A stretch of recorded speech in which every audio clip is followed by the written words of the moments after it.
I always kind of knew that the day was coming that we'd have to discuss the concepts of enlightenment, particularly from the perspective of the great individuals of the past. And today, we are going to start with Carl Jung. We will not be just explaining his definition, rather we will be going into what we might call the nitty-gritty side of things. We will explain Carl Jung's process and path, we might say, to enlightenment. Now, we will have to cover a couple basics to make sure that if anyone's stepping freshly into this, they will be able to follow along decently enough. To begin, we will make the distinction between the conscious and subconscious faculties. The conscious awareness is exactly what I just called it. It is a sense of self-awareness, a sense of self-being, and an immediate interaction with someone's external environment.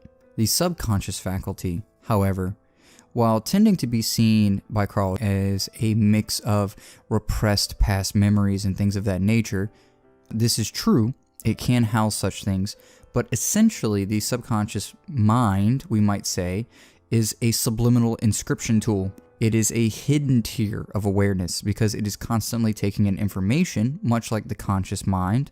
However, it is putting them, we might say, in a back burner, behind the scenes. It's just not some sphere of repressed thought. It's an ongoing influencer, we might say, upon the conscious faculty. Let's take an example. Red and yellow are known to make you hungry by altering your rate of metabolism. Now, you have no real means to know this without study or test groups, yet it still works, whether or not you're really aware of it. The red and yellow cause a particular, we might say, instinctive response, which, while again we're stepping into another term, Carl Jung's collective unconscious, still fit within the subconscious faculty of the individual. So, in occultism, we can see this as the impressioner, or the conscious mind, to shift a person's internal psyche, in other words, their unconscious mind. And this is a really common explanation for magical behaviors and practices. Now, these are typically done upon oneself to cause a greater change in kind of our, we might say, self-perception, a change in our subconscious faculty to yield an intended result, which is really the birth of the fake it till you make it mentality, surprisingly enough. However, in Jungian theory, we take a different approach. We look to reveal what was hidden.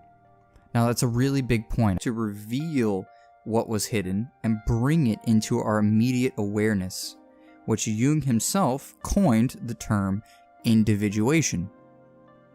What does it mean to bring the subconscious faculty into conscious awareness? There are a couple of methodologies, but there's one that matters most.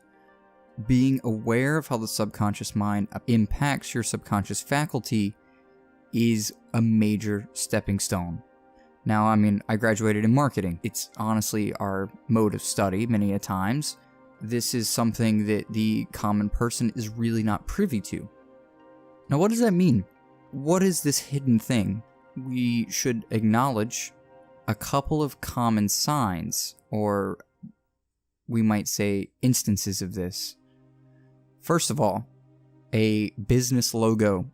Occultly, you call this a sigil, but in a sense, a business logo actually is sigillic in nature because it is developing a presence, or we might say a personification of existence from an inanimate form, but it does have an effect on your subconscious mind. You can look at, let's say, just any regular business that you're accustomed to and say, oh, that's such and such, or they sell clothes and they sell this or X or Y. And that is kind of the power that this inscription has on an individual.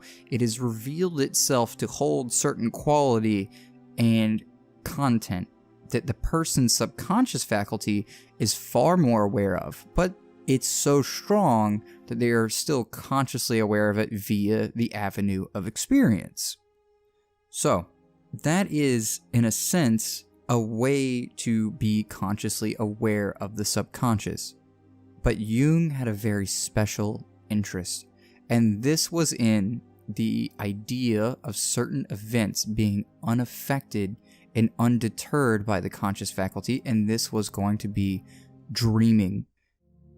Jung seemed to believe that the nature of dreams were present within an individual to the point that they were a full revealment of their subconscious psyche, and this revealment was meant to give them insight into their internal nature, thereby assisting them in the daily world, particularly with themselves.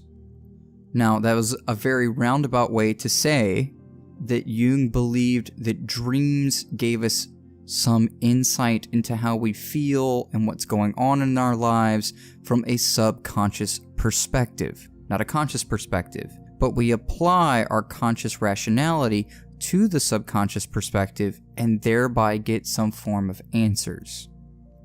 But we come to the next scene. Jung also had the theory of the collective unconscious. The collective unconscious was, in a sense, an inheritable series of signs and symbols. Now, I don't agree with this theory. I believe that reality has a certain rigidity to it, and thereby humans' philosophy, as the mind is a very contained, it seems to produce similar results in similar circumstances. Therefore, man's experience and his relation to things, his creation of certain, we might say, abstractions, manifest themselves as very similar symbols. Anyways, individuation was the bringing of the subconscious faculty into the conscious awareness. If a human being achieves this, Jung essentially seemed to believe that he elevated himself beyond a certain limitation of the mental faculty. In fact, from a magical perspective, we might say that the individual was completely capable of impressioning upon themselves such that their will was truth, at least from their own sense of being and immediacy with their environment. It was kind of like a power, we might say. Now, we have to keep a couple of things in mind going forward because we haven't fully touched enlightenment. Individuation doesn't necessarily tap self-actualization. Something is missing. Something not very big, but something pertinent is missing. And this is ultimately not Jung's shortcoming, but human shortcoming. The mind has long been perceived as an intricate instrument, and the pulling in of the subconscious faculty to the conscious was necessary or important not only to Jung but to many a people, because it has long been believed that the idea of inspiration was something that was divinely sourced. This essence, we might say, that revealed itself as inspiration, this divinely sourced concept, was rooted in a certain level of significance to the individual, but it was outside of themselves. Inspiration came from something outside of themselves. It was not strictly emotional, and it was not achieved necessarily, but it was obtained, and its obtainment through the subconscious mind.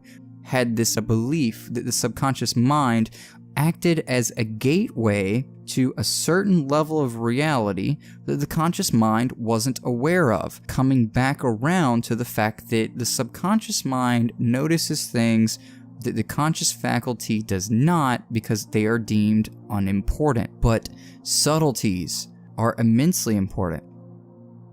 If we look to alchemy, particularly the old world alchemy, the gross work is only the beginning. The subtle work is the big step to finishing one's project.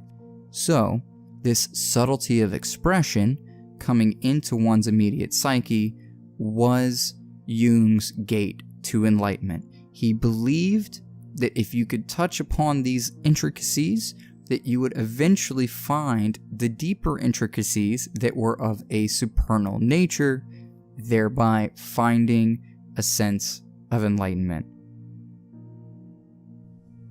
Now, While this deals a lot with Carl Jung's idea of the collective unconscious, we must acknowledge that symbol is intrinsically related to the subconscious faculty, hence the example that I gave you earlier about logos.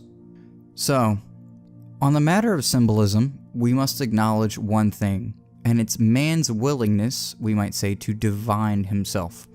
This is because a very special scenario. What was man's first symbol? Many people say that man's first symbol is a dot. And this is because when, we might say, a caveman, who in his expression took some sort of means of painting or inscription, first made a single point. If he took an inscription tool, he cut into it and that was a point. If he took some sort of die, he touched his finger to it and that was a point. It did not matter in which direction he pulled it, that was a line. However, man's first symbol was in fact himself. It was the creative agent of those symbols and signs. It was the, we might say, mental form that predated the very act. And this is what would eventually become, to some degree, man's conception of the divinity. And to be that creative nature, as many human beings already are, is pre-theological essence of divinity. Anyways, this has been River at the Nematon, and I thank you for joining me. I'll see you next time. And a massive thank you to my patrons and supporters. I appreciate you more than you know.